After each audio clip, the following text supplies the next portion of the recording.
Hi everyone, welcome to Dhamma Earth's Dose of Dhamma, and this is your dose of Dhamma for today.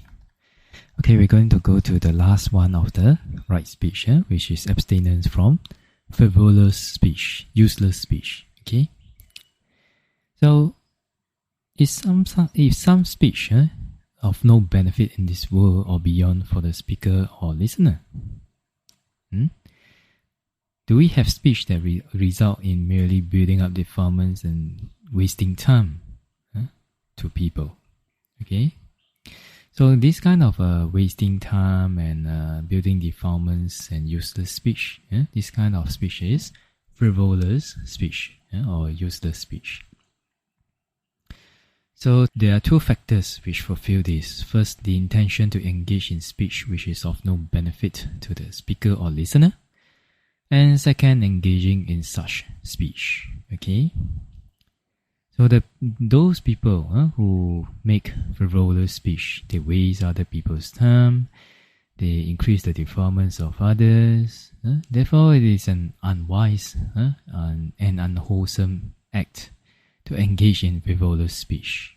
Okay, and also useless time-consuming talk by some who gather at various places, resulting in some harm and no benefit to others who speaks or listens to stories such as novels, etc., which are coined by combining truths and falsehoods.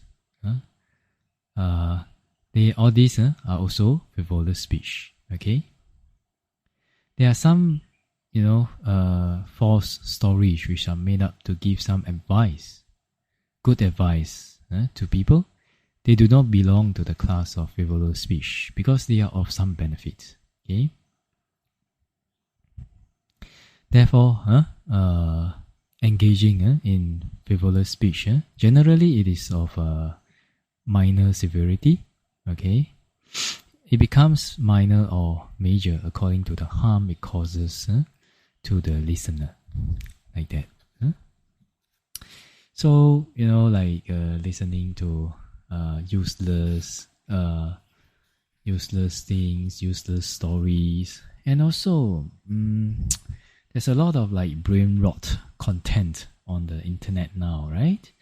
So looking at that, talking about that, relating that to others, etc., only to increase defilements, waste of time, there's no real benefits to it. Then all these kind of things are frivolous speech also. Okay, so frivolous speech can only be totally eradicated when one attains arahantship. Okay, so it is a pretty deeply entrenched underlying tendency defilement inside us.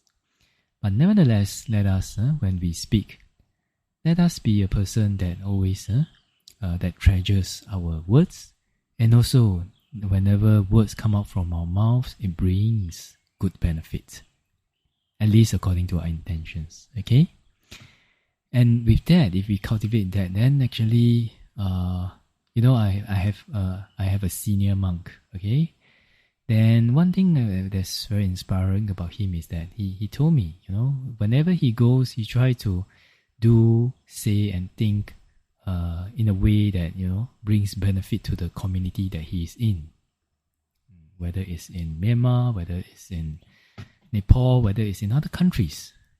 He just try to practice like that, so there will be less this kind of frivolous speech, useless speech, like that.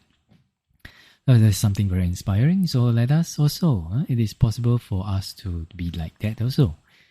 Just change our ways of thinking. Always think in terms of benefit for ourselves, benefit for others, in terms of Dhamma, in terms of karma, and become a gem that brings benefit to everyone around you, wherever you go, wherever you are, any time of the day. Hopefully. Okay. Right. So with that, we finished the four aspects about right speech. Okay, so hopefully let us be able to keep and practice right speech and ultimately be able to,